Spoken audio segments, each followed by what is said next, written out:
Donc après le moment économique, nous allons avoir un moment sociologique et féminin. C'est pas étonnant que ce soit vous qui nous fassiez remarquer ça. Et le moment économique continuera après le déjeuner aussi, puisque nous aurons une intervention aussi sur le concours de l'école boutique, mais cette fois ce sera masculin après le déjeuner. Donc la question qui va être travaillée aujourd'hui sera, comme Julien l'a fait remarquer en présentant le colloque, une question, une façon de décliner la question que nous posons par rapport au colloque, l'organisation du monde académique et son évolution ne doivent-elles s'interpréter que comme un système de mise en compétition et de procédures de sélection? Ces procédures sont-elles neutres ou produisent-elles un tri orienté selon des normes cachées? Donc je pense que c'est à ces questions que nous allons nous attaquer, à la fois pour ce qui est de la sélection des étudiants, à la fois pour ce qui est de la sélection des chercheurs, enseignants-chercheurs, des collègues responsables dans les différents organismes de ce monde académique, avec deux questions. La question, est-ce qu'elle est orientée socialement? Et la deuxième, est-ce qu'elle est orientée du point de vue du genre? Et pour répondre à la première des questions, donc je présente notre première oratrice, Sophie Orange, et je présenterai Lise Lemercier quand ce sera son tour. Je vous propose que, comme on a fait pour la première session, on enchaîne les deux communications et qu'on ait la discussion après. En gros, une demi-heure d'intervention et puisqu'on aura regroupé 20 minutes de discussion. Sophie Orange, pour la présenter, je vais présenter deux ouvrages qui, pour moi, ont compté, et je pense pour les collègues qui ont pu les lire, ces ouvrages. Le premier est un ouvrage de 2013, dont le titre est réjouissant, « L'université n'est pas en crise. Les transformations de l'enseignement supérieur, enjeux et idées reçues ». Le second, c'est une question. Phi plus science égale une équation insoluble, point d'interrogation, et poser la question de la sélection selon le genre dans les classes préparatoires, et en particulier les classes préparatoires. Il y avait un gros chapitre sur les classes préparatoires de mathématiques et pour Ulm. Donc, ce dont nous parlera Sophie Orange, c'est plutôt du registre du premier des deux ouvrages, celui qui concerne les étudiants, avec un titre, voilà, qui est affiché, donc la nouvelle gestion des risques scolaires à l'université, sélection, prédiction, responsabilisation. Alors, bonjour à tous, je ne sais pas si on m'entend bien avec ce micro. Si, est-ce que c'est bon? Alors, merci d'abord, je m'approche. Merci d'abord au Centre d'Alembert pour l'invitation. Donc, comme ça a été évoqué, je suis sociologue. Alors, à la différence de mon collègue Philippe Léger, je veux dire quand même que je suis scientifique aussi. Voilà, je n'ai pas de scrupule à le dire, même ici. Et donc, effectivement, l'enjeu de mon intervention, c'est d'essayer de réfléchir un petit peu à l'idéologie qui sous-tend la nouvelle procédure d'orientation et d'affectation dans l'enseignement supérieur, qui a été mise en place l'année dernière dans le cadre de la loi ORE et de la plateforme Parcoursup. Et ce que je voudrais essayer de montrer, c'est en quoi cette nouvelle procédure elle se fonde sur le principe d'une nouvelle gestion des risques scolaires, alors ce que j'appelle une nouvelle gestion des risques scolaires, à la suite du travail de Robert Castel, qui était sociologue et qui a travaillé sur la gestion des risques dans le secteur de la santé mentale dans les années 70-80. Et donc je mobilise en fait son analyse pour essayer un petit peu de décrypter les fondements, les sous-bassements en fait, de cette nouvelle idéologie en fait, dont on va voir qu'elle consiste principalement à plutôt gérer des flux plutôt que de travailler à favoriser la réussite du plus grand nombre, l'hétérogénéité, la diversité des parcours, etc. Alors, j'ai pas beaucoup de diapos et en plus elles ont des fautes d'orthographe, comme je viens de le voir, puisqu'il n'y a pas de S à scolaire, je m'en excuse, c'est que j'ai fait très vite.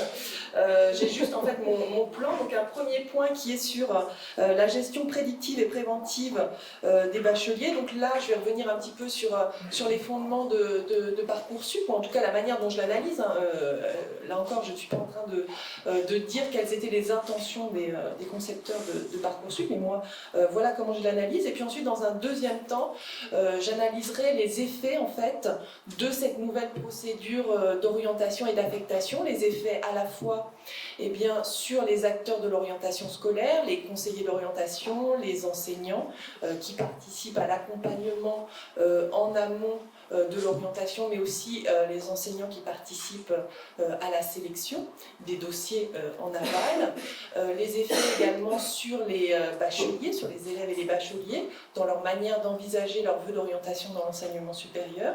Et puis j'aurai un dernier petit point en fait sur, disons, les conséquences que peut avoir cette nouvelle façon de penser en fait l'orientation et les parcours des étudiants dans l'enseignement supérieur pour les chercheurs en sciences sociales et les sociologues, et les précautions qu'il me semble qu'il faut avoir dans la manière dont nous produisons des analyses et la manière dont les institutions, les ministères peuvent s'en emparer et donc s'en servir aussi de manière pas toujours adéquate, enfin, de notre point de vue en tout cas.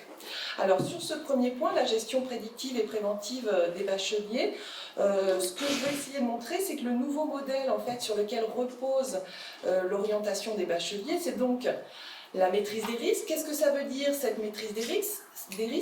Ça veut dire qu'il s'agit désormais de cibler des populations qui sont le plus à même d'échouer dans l'enseignement supérieur et de contrôler leur accès à certaines formations. Alors ce contrôle, il va s'opérer en amont comme en aval. En aval, si on reprend le principe de la loi ORE, qui a été mise en place en 2018, elle consiste à étendre le classement des candidats à l'ensemble des formations de l'enseignement supérieur. Jusqu'alors, on avait une spécificité de l'université publique qui était d'être ouverte par rapport aux autres filières sélectives. Là, la sélection est mise en place de fait, y compris à l'entrée des filières universitaires. Et cela s'appuie donc sur le nouvel outil d'aide à la décision intitulé Parcoursup. Donc ça, c'est en aval. En amont, on va trouver donc dans cette nouvelle forme de contrôle, notamment des éléments tels que la constitution d'une fiche avenir pour le lycéen qui est destinée à statuer de la cohérence du vœu formulé et de la capacité à réussir du futur étudiant. C'est-à-dire que les lycéens sont amenés à remplir un certain nombre de documents, rédiger des lettres de motivation qui vont être évaluées par les enseignants au lycée, qui vont être évalués aussi par les chefs d'établissement, qui vont viser ces documents et qui vont considérer si oui ou non, au regard des caractéristiques des élèves, on a un vœu qui est jugé cohérent ou non, favorable ou non, etc.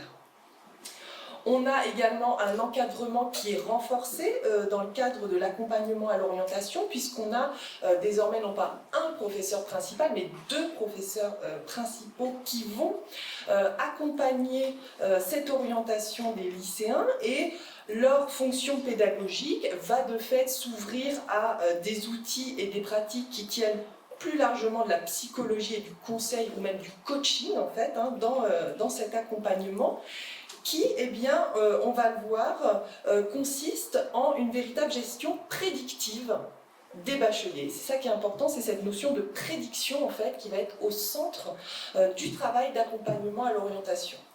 Alors, ce qu'on peut dire, c'est que le principe de l'orientation active, de la mise en responsabilité des lycéens, du principe selon lequel eh bien, il faut que le lycéen il soit acteur de sa propre orientation, c'est un discours qui est assez à la mode en ce moment dans divers secteurs de la vie sociale.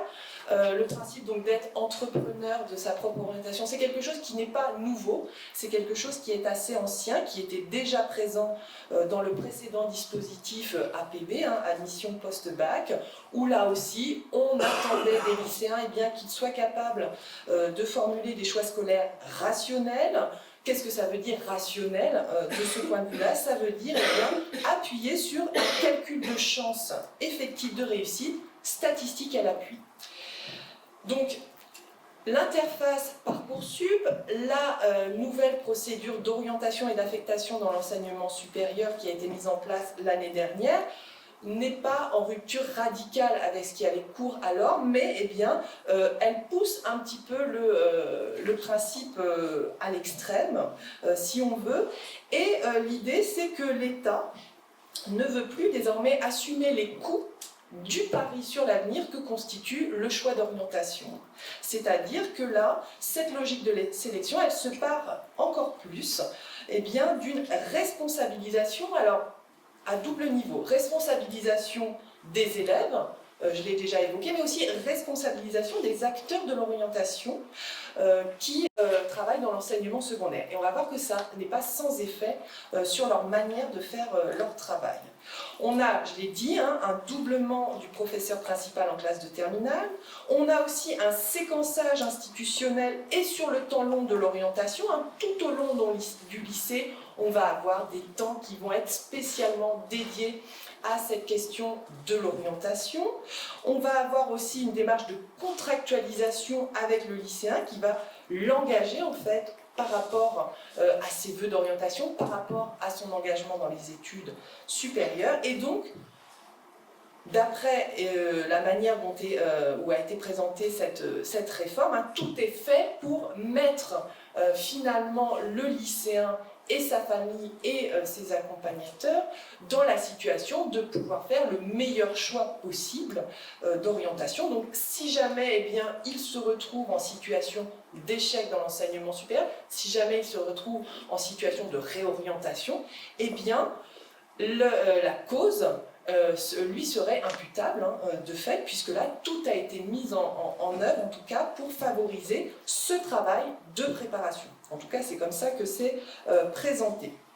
Et donc, on voit que ce qui est en jeu dans cette façon d'appréhender les choses, c'est que plutôt que d'avoir à gérer les anomalies après coup, ou à prendre en charge soit des possibles redoublements ou réorientations des étudiants dans l'enseignement supérieur, de supporter ce coût des réorientations, ça a été évoqué dans la précédente intervention, plutôt que eh bien, de proposer des passerelles ou des voies de remédiation, voire même, et là ce serait un choix politique peut-être un peu plus fort, qui serait eh bien, d'accepter le caractère normal des bifurcations entre filières et des parcours non linéaires dans l'enseignement supérieur. Là, on a vraiment eh bien, une politique qui vise à anticiper au préalable les échecs en ciblant a priori les populations vulnérables et potentiellement en échec dans la filière choisie.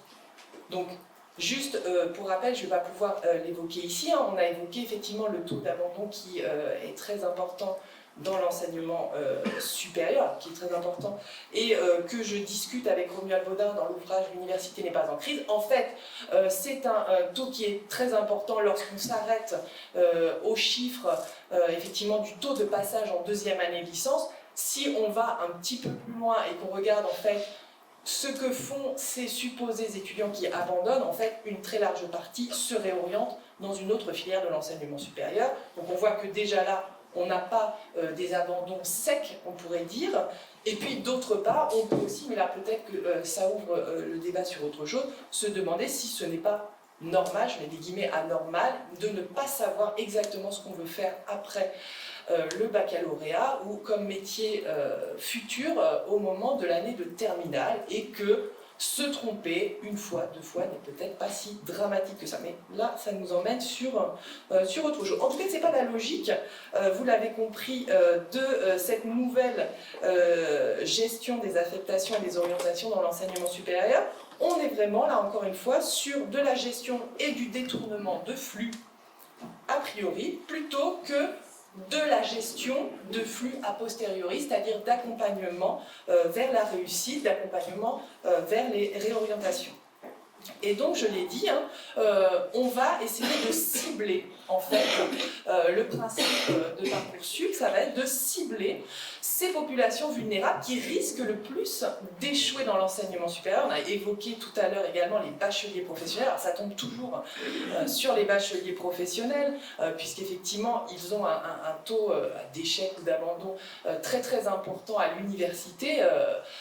En gros, 90% des bacheliers professionnels échouent effectivement à l'université. Bon, ce qui veut dire effectivement qu'il y en a entre 5 et 10% qui n'échouent pas. Donc, que fait-on de ceci? Est-ce qu'il faut les tuer dès le départ? Là, ça revient à la première intervention. Et puis, par ailleurs, on ne s'interroge jamais sur ce qu'ils deviennent s'ils ne vont pas à l'université, mais qui vont en BTS, où là aussi, ils sont 50% à échouer, sachant que leur volume numérique est bien plus important, mais voilà, ça, la question n'est jamais posée. Donc, bref, on doit cibler des populations au départ, on doit définir des profils à risque, et à partir de là, il faut agir sur les aspirations des jeunes pour éviter que ces profils à risque puissent se retrouver dans des filières où ils ne seraient pas attendus. Ces logiques-là, elles vont avoir des effets sur la façon dont les conseillers d'orientation vont accompagner les élèves, puisqu'avec cette pression, effectivement, qu'il faut bien les accompagner, c'est pas ouvrir leur espace des possibles, vous l'avez bien compris, c'est pas faire en sorte qu'ils puissent s'épanouir dans une filière scolaire ou professionnelle, mais c'est faire en sorte qu'il y en ait le moins qui échouent.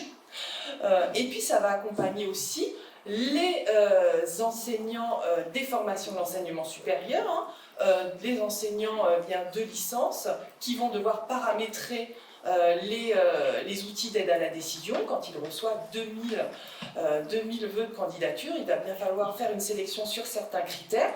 Et les critères, effectivement, qui vont être privilégiés, ça va être souvent des critères d'ordre scolaire, du type de bac, par exemple, ou d'autres choses comme ça. Alors, juste un exemple sur cette façon de percevoir, en tout cas de considérer l'orientation en s'appuyant sur ces statistiques de réussite. Là, je me fie juste à un exemple de l'université Paris-Descartes qui, sur son site internet, donne des éléments pour aider les lycéens à faire un bon choix d'orientation. Donc ils disent comment faire un bon choix d'orientation, en regardant avec attention les taux de réussite des formations pour se repérer et évaluer vos chances de succès. Voilà.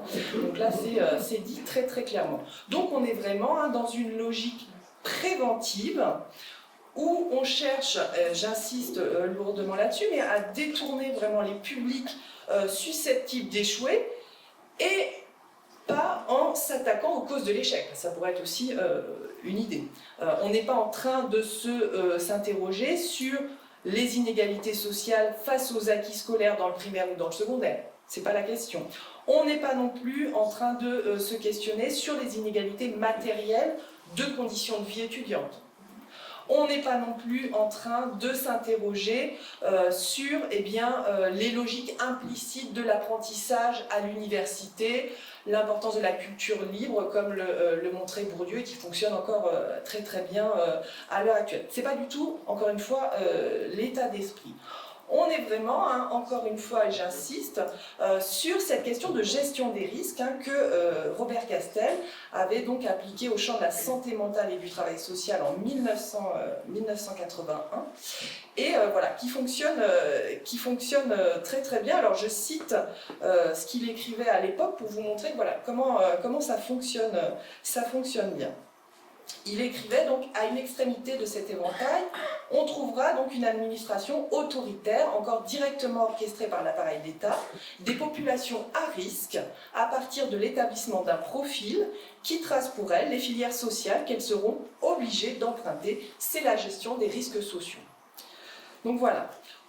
Juste, je ne vais pas plus loin dans la citation de Robert Castel, mais on voit bien que l'idée, c'est vraiment d'assigner en fait des parcours scolaires et à terme sociaux spécifiques en fonction de caractéristiques scolaires. Alors on verra qu'elles ne sont pas que uniquement scolaires, mais en tout cas à première vue scolaires des individus. Ce qui est intéressant aussi dans l'analogie avec l'analyse de Robert Castel, c'est que un des éléments fondamentaux de l'analyse de Robert Castel consistait à montrer le rôle central dans ces transformations de l'usage de l'outil informatique et de l'automatisation de la décision. Là aussi, on voit qu'on est complètement dans cet état d'esprit, avec effectivement un accompagnement des bacheliers et une aide à l'orientation qui finalement est de moins en moins, alors même si on peut mettre en avant le fait qu'il y a maintenant 2 professeurs principaux, etc., pour encadrer le lycéen, mais on est moins en moins dans une relation directe et personnalisée avec l'élève que dans une logique d'examen d'un dossier scolaire et possiblement réalisé par un simple algorithme. Donc on voit bien là aussi un traitement informatisé des carrières scolaires et sociales. On n'est pas dans l'idée de préparer et éclairer les futurs étudiants sur leur orientation, mais on est plus sur une surveillance accrue des populations lycéennes et un dépistage des individus potentiellement déviants, donc c'est-à-dire encore une fois ceux qui ne correspondent pas aux statistiques modales de réussite dans les formations. Robert Castel évoquait par exemple dans son ouvrage La gestion des risques l'idée que par exemple la personne handicapée était orientée en CAT. On peut retrouver la même chose à l'heure actuelle, l'idée que le bachelier professionnel il est orienté en BTS. Donc vraiment l'idée que les commissions de sélection dans l'enseignement supérieur, les conseils de classe au lycée tendent à devenir des lieux d'établissement de diagnostic et qui vont produire des formes d'assignation administrative dans l'enseignement supérieur.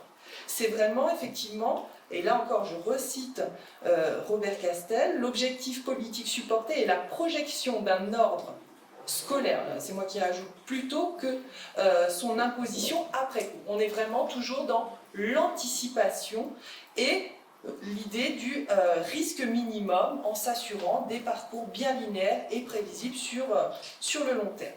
Alors voyons à présent les effets de ce cadre idéologique sur les pratiques des individus, puisque ça a des effets très concrets. Donc, si on se place d'abord du côté donc, des acteurs de l'orientation et en amont, dans l'accompagnement à l'orientation, on constate que c'est moins, encore une fois, l'ouverture des possibles qui guide l'action des conseillers que l'appréciation des risques d'échec et le contrôle social qui va être exercé par les professeurs principaux, par les conseillers d'orientation, par les chefs d'établissement, notamment dans le cas des conseils de classe. J'ai pu observer les conseils de classe qui travaillaient cette question de l'orientation en terminale. Eh bien, on voit bien que ça va jouer sur la manière dont les élèves vont formuler leurs vœux, la manière dont on va finalement considérer recevables ou non les vœux formulés par les lycéens. Et surtout, ce contrôle social, il va s'opérer de manière différenciée, pas uniquement selon des critères scolaires, mais aussi selon les caractéristiques sociales en fait, des individus.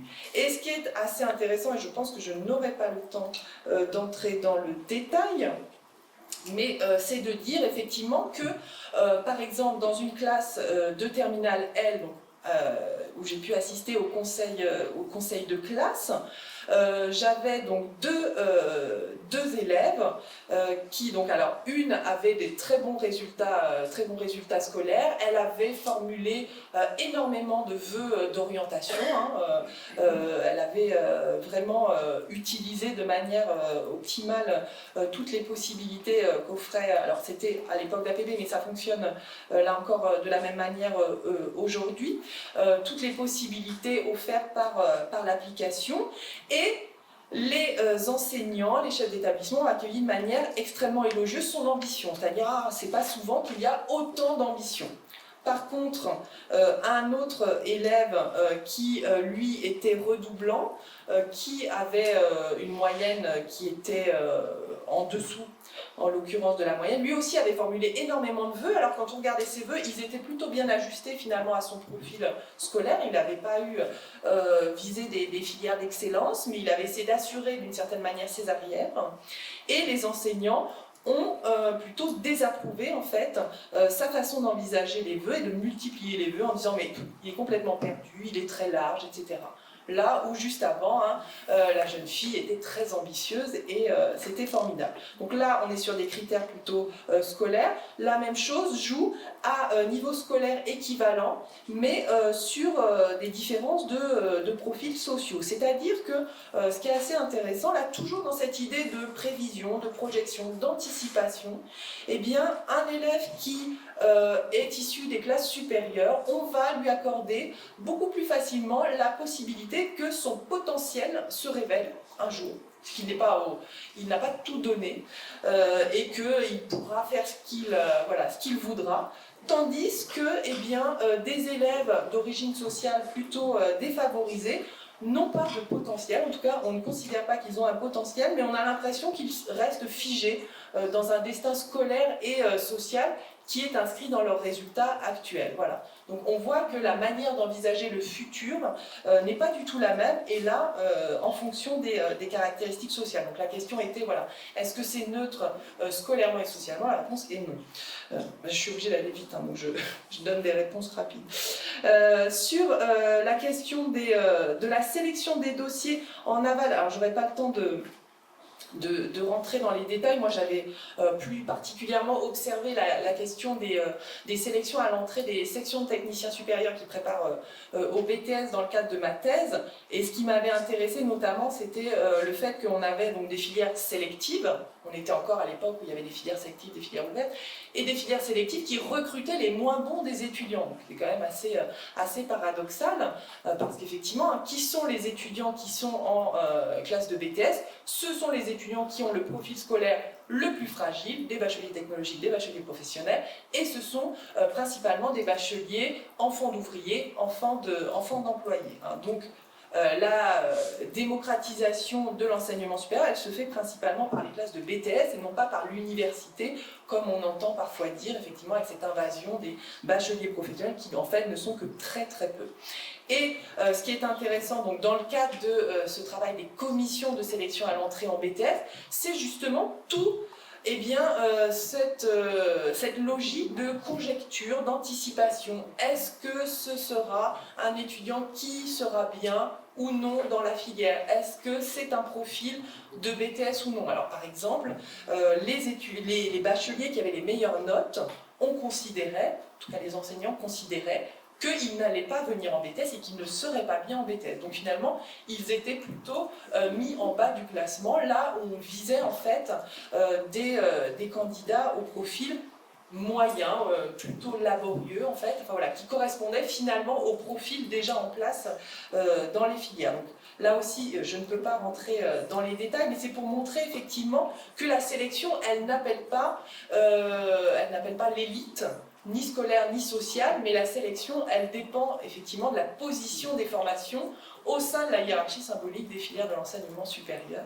Et et donc voilà, mais qu'elle est fondée pour beaucoup, effectivement, sur un principe de conjecture, d'anticipation, qui n'est absolument pas avéré, et on a effectivement plein de cas particuliers, plein de cas atypiques qu'on a pu croiser dans nos carrières d'enseignants à l'université, des étudiants sur qui on n'aurait pas misé au départ parce qu'ils n'avaient pas le profil et qui finalement se sont tout à fait épanouis. Donc voilà, donc on est effectivement sur un travail de sélection qui se base sur la base des probabilités, sur la base des chances objectives, mais qui finalement voilà, conduit à limiter les possibilités de parcours atypiques, de révélation, etc. Ça a des répercussions sur les bacheliers, par des formes d'autocensure. Alors, moi, je ne parle pas trop d'autocensure, mais plutôt de censure, en fait, puisque de mon point de vue, l'institution scolaire telle qu'elle fonctionne, comme j'ai pu le montrer par le travail d'accompagnement à l'orientation, elle produit des formes de censure, en encourageant certains et en décourageant d'autres élèves. Donc c'est pas qu'il y a effectivement des élèves qui n'osent pas, ne tentent pas, etc. Mais c'est que l'institution scolaire ne veut pas que certains tentent et au contraire encourage d'autres à essayer des choses plus ambitieuses. Et alors je ne sais pas combien de temps il me reste. 6-7 minutes. Alors juste dire effectivement que là, dans le cadre de la mobilisation contre Parcoursup, j'avais interrogé un certain nombre d'étudiants qui étaient en 2e année et 3e année sociologie à l'université de Nantes et qui faisaient un petit retour en fait sur la manière dont on les avait accompagnés dans leur orientation respective. Et ce qui était intéressant dans les commentaires qu'ils faisaient, c'est que à chaque fois, on avait des formes de présages qui accompagnaient ces conseils, des formes de malédiction, des formes de projection aussi qui étaient présentées. Par exemple, Thomas, qui est étudiant en 2e année donc, de sociologie, il évoque son entrée en bac pro après un échec en seconde générale sous les auspices d'un « tu finiras par faire du ménage avec ça ». Il poursuit après en BTS économie sociale et familiale, fait un diplôme d'État conseiller en économie sociale et familiale, et ensuite il se voit donc dire « tu devrais travailler, tu vas passer ta vie dans les études ». Pauline, également étudiante en 2e année de sociologie, qui fait un bac pro commerce, puis un BTS technico-commercial, puis souhaite ensuite entrer à l'université, eh bien on lui dit « tu n'auras jamais les capacités ». Voilà, et je pourrais multiplier effectivement les exemples, mais on voit que ce que j'ai appelé cette forme d'astrologie scolaire, finalement, elle marque fortement la construction des vœux, la construction des choix scolaires des individus dans l'enseignement secondaire, et ce d'autant plus qu'on renforce l'idée de responsabilisation, de pénalisation, criminalisation presque des échecs dans l'enseignement supérieur. Or, on voit effectivement beaucoup de parcours improbables, et là notamment dans le cadre de cette mobilisation contre Parcoursup, il y avait beaucoup d'étudiants qui avaient et qui partageaient donc des parcours improbables, c'est-à-dire qui défiaient les probabilités, non seulement par le caractère non linéaire de leur parcours, c'est-à-dire qu'ils n'étaient pas rentrés directement à l'université et poursuivis dans la même voie, mais aussi par la faible chance qu'ils avaient de réussir leur première année, au regard de leur profil sociologique et des statistiques d'accès en L2. Et pourtant, ce sont des étudiants qui se sont retrouvés en L2 puis en L3. Donc c'est aussi ce dénominateur commun de ces étudiants qui a contribué pour partie à expliquer leur investissement dans la mobilisation contre Parcoursup, avec le sentiment qu'ils avaient que, eh bien, s'ils avaient été au moment de faire des choix à l'ère de Parcoursup, ils ne seraient peut-être pas là. Parce qu'effectivement, ils ne rentraient pas dans les cases qui correspondaient. Et enfin, je ne suis pas du tout. Hop là. Quelques mots pour finir sur la façon dont les scientifiques peuvent appréhender tout ça et travailler la question des profils et des parcours des étudiants dans l'enseignement supérieur. Parce qu'en sociologie, on travaille beaucoup ces questions-là. Caractériser les parcours, quels sont effectivement les types de profils qui font tendanciellement tel ou tel parcours. Et là, on est forcé de s'interroger sur les précautions à prendre dans la catégorisation, la classification des étudiants et d'avancer un certain nombre de garde-fous, à mon sens, méthodologiques et théoriques, hein, dans les analyses qu'on produit et dans l'usage de ces analyses. Puisque la construction de profils d'étudiants suivant leur taux de réussite en premier cycle universitaire et la construction de profils de décrocheurs ne doit pas, en tout cas en aucun cas, constituer une finalité de la démonstration sociologique, mais bien son point de départ. C'est-à-dire qu'il ne faut pas s'arrêter à la fin de nos analyses en disant eh ben voilà, si on est un bac pro, on a plus de chances d'échouer, si on est un bac scientifique, on a plus de chances de réussir, etc. Ça ne doit pas être la fin de notre analyse, mais bien effectivement le début de nos interrogations. Lorsque l'on met en évidence statistique à l'appui qu'il y a une surreprésentation ou au contraire une sous-représentation de telle ou telle catégorie de bacheliers parmi les récipiendaires d'une licence universitaire en 3 ans, ou au contraire parmi les décrocheurs, eh bien on s'expose à faire un beau cadeau aux faiseurs de politique publique qui sont promptes à traquer les bacheliers à risque et à les détourner de certains parcours ou de certaines institutions. Parce que là, ils ont effectivement le catalogue clé en main. Donc, ce qui peut sembler en cause si on arrête là l'analyse, eh bien, c'est que l'explication de l'échec à l'université, elle serait liée aux caractéristiques des publics, aux caractéristiques des étudiants, et non pas aux conditions de possibilité de leur réussite. Donc on voit que l'interprétation n'est pas du tout la même. Et alors, les acteurs de l'orientation scolaire peuvent mobiliser ces résultats statistiques comme autant d'outils prédictifs et de fait normatifs. Et alors, les travaux sociologiques pourraient se retrouver à soutenir, s'ils n'y prenaient garde, l'esprit gestionnaire que j'ai décrit précédemment. Donc, pour conclure, je vais conclure juste sur ce point-là, la prédiction sociologique en tant que prédiction scientifique est ou devrait être explicative et non prophétique. Elle est moins l'annonce d'un risque ou d'un phénomène à venir que le moyen d'identifier les conditions à modifier pour que ce phénomène n'advienne pas ou soit, tout du moins, transformé. Et juste, parce que j'avais quand même une image, voilà, c'était juste pour l'anecdote, un panneau, parce que j'habite dans le sud Vendée, et C'est vrai qu'il l'avait fait. non, c'est pas moi. Alors c'est pas moi qui l'ai fait. Et donc il y a un astrologue qui officie en fait dans le village voisin du mien. Et entre janvier et mars, eh bien, il rajoute sous son petit panneau astrologique, il rajoute orientation scolaire. Donc ça veut dire effectivement, voilà, comment sont envisagées de manière. Alors ça fait sourire et en même temps c'est très sérieux. Hein, c'est-à-dire que vraiment, ça veut dire que des familles vont le consulter effectivement pour voilà, essayer de travailler la question de l'orientation de leurs enfants, hein, qu'ils prennent très au sérieux, d'autant plus que encore une fois, on leur met une responsabilité folle et on les inquiète très très fortement sur cette procédure. Et voilà. Et ça va aussi avec l'idée effectivement qui est assez partagée dans le sens commun que les individus auraient une sorte de vocation en eux et qui n'attendrait que le déclic pour se réaliser, et que finalement, voilà, il y a une forme de destinée en fait. Et lorsqu'on pense comme ça, lorsqu'on pense en termes de destinée, eh bien, on revient très rapidement à des formes d'inégalité sociale, puisque effectivement, si ce sont des destinées, elles sont fortement différenciées suivant l'appartenance sociale. Voilà, c'était juste pour le petit clin d'œil. Je vous remercie.